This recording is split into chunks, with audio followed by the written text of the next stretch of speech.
Oh, hi, I'm Marc, live from the new studio. I used to be a senior artist at Blizzard Entertainment, and now I teach art for a living. In this week's episode of my ongoing weekly series that I call YouTube Art School, we're going to be talking about the one art skill to rule them all. A skill that doesn't even require you to actually do anything, yet will help you improve the fastest.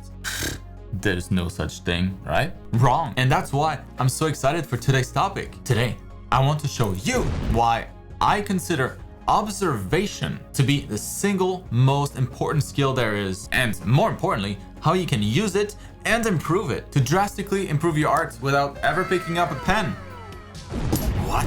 Quickly, let's get this class started.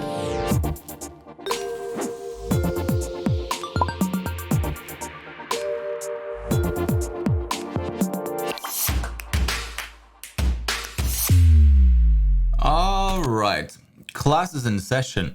Pay attention. Well, first things first, as some of you know, I moved a couple of days ago, and so this is going to be the new headquarters for the YouTube channel, at least for the foreseeable future. Anyways, today I wanted to talk about the lost art of observation, why I consider it to be the most important art skill there is, and how you can improve it. What's most fascinating to me when it comes to the skill of observation is that it's one of those skills where you can literally sit on a chair all day observing people go by, and you might actually get better at drawing than someone who's been practicing all day, but who might not be observing as well. It's crazy effective when you do it well. It's also something that old masters like Leonardo da Vinci himself was well known to do often. Sit outside and observe people passing by, trying to absorb as much information on their poses, their demeanor, their proportions, their anatomy, etc. I ran a poll last week asking you guys which one you thought was the most important art skill, and I'm not gonna lie, I was pretty stoked that most of you did not choose observation, since it now gives me the opportunity to change a lot more of your minds. If you stick with me through the video here, I guarantee you it will greatly improve the speed at which you grow as an artist. And not only that, but it might also change how you see the world around you. Big promises, I know, but that's just how significant I consider observation to be. From personal experience, my own research as an art instructor, and after teaching and noticing, observing the different patterns from the thousands of students that I've taught over the years. Unfortunately, I can't just give this information for free. I'm afraid I'll have to ask you to pay the fee of 1 like or 1 sub first.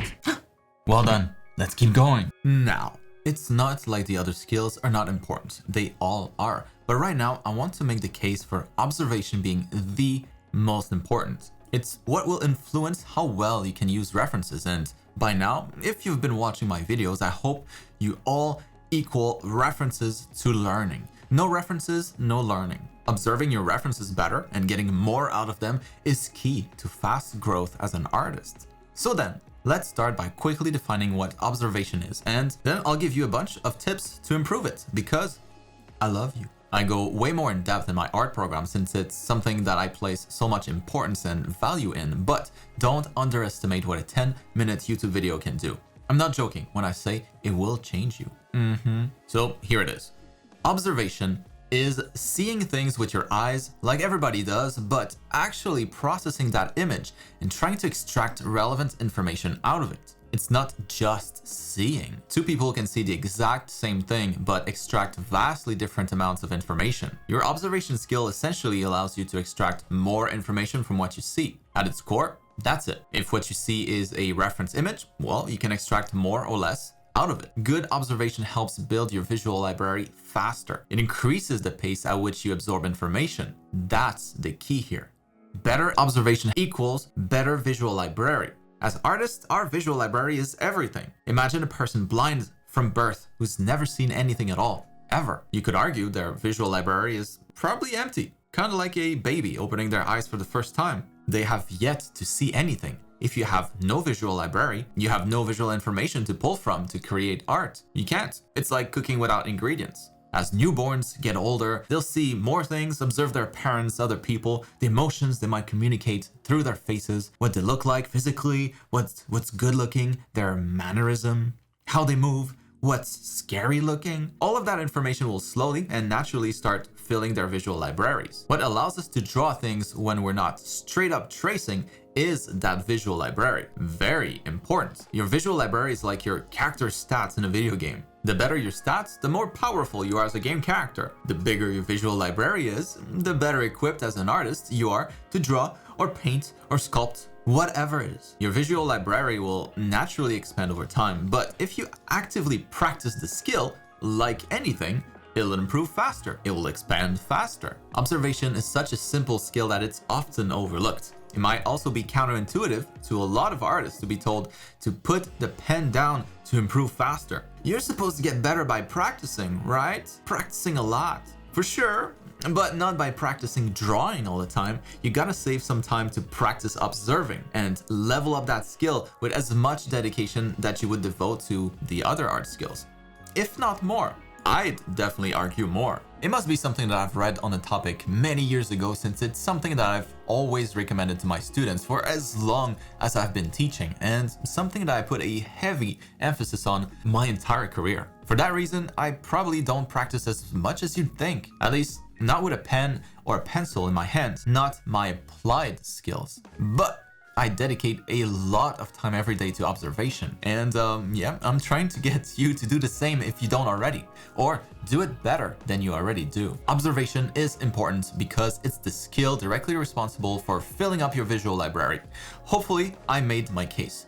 If you think otherwise, I'd love to argue with you about it in the comments, so don't hesitate. Comment below. I think it's a fascinating topic. To do nothing and actually improve?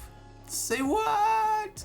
Perfect for a lazy person like me. Now, how do you practice this stuff? How do you improve your observation skill? I'll give you 3 tips that I recommend that you think about every day to level up your observation faster and, as a result, improve your applied art skills faster. Unfortunately, it's not as simple as telling you to sit down and watch people go by all day. Remember the distinction we made at the beginning between seeing and observing.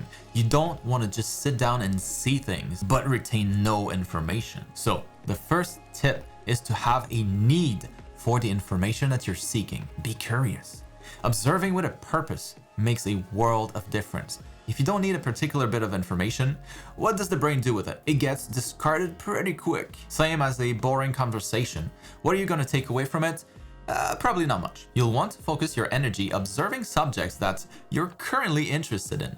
If you're practicing anatomy, looking at anatomy references would be the way to go. Pretty straightforward, right? And for that reason, it wouldn't be nearly as beneficial to spend time observing random subjects. They would be treated the same as a boring conversation. Not much of it would make its way to your visual library. Okay, so you're looking at references of real-life subjects for a topic that you have immediate need for. Good. It'll likely stick more efficiently and make its way to your visual library. But how do you extract more from your references? We know what to observe, but how do we get more out of that same anatomy reference, for example? Again, study the subject to understand it better. Knowledge leads to better observation. The need for information will make it stick, yes, but the amount you retain will depend on how much you know about a given subject. For example, if you don't know what the muscles of the body look like, to you, a character might look fine, but to someone with a trained eye and a better visual library when it comes to the human anatomy, they might be able to spot a bunch more mistakes that you just cannot see. You want to be that person. You should aim to learn more about what you want to observe to increase the quality of your observation. It's like a snowball effect. The more you learn, the more you can observe, which only goes into growing your visual library more efficiently. And then the last tip is maybe more of an assignment, something that I highly recommend that you start doing if you haven't. It's to practice mindfulness. So if you've ever lost track of time doing art or felt like hours went by in a flash, you were probably in a state of a flow. You were in the zone, in a mindful state of mind, focused 100% on the task that you're doing and nothing else.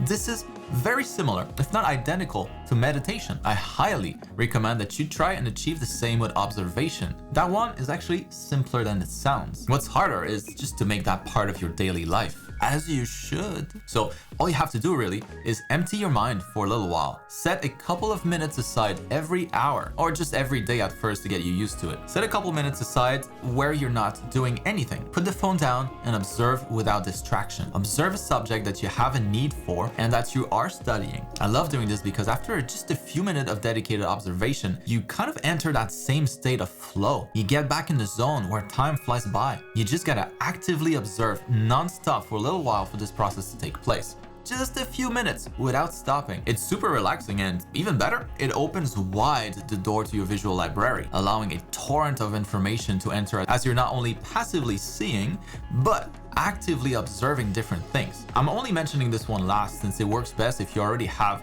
a need and some knowledge about the subject that you want to observe. I often do this after finishing up drawings that I'm particularly proud of, just as a way to kind of verify myself, to check myself. It's just like a practice session where you're just there staring at something and really observing everything you can every single time when I look back at the drawing that I've just done. But after my small session of observation on that particular subject, of course, I can always spot new mistakes that just minutes ago I was not able to spot. I essentially level up by observing with all my attention, considering, of course, the previous two tips. And this works for longer periods of time too. So I've often gone long stretches of time, like 2-3 weeks, where I don't actually draw anything. Yet usually I'll find that I've leveled up when I pick the pen back up, simply from observation alone, as if I had been practicing drawing non-stop since. Of course, you need the manual practice too. The two go hand in hand, but the most significant skill responsible for leveling up as an artist has proven time and time again to be observation.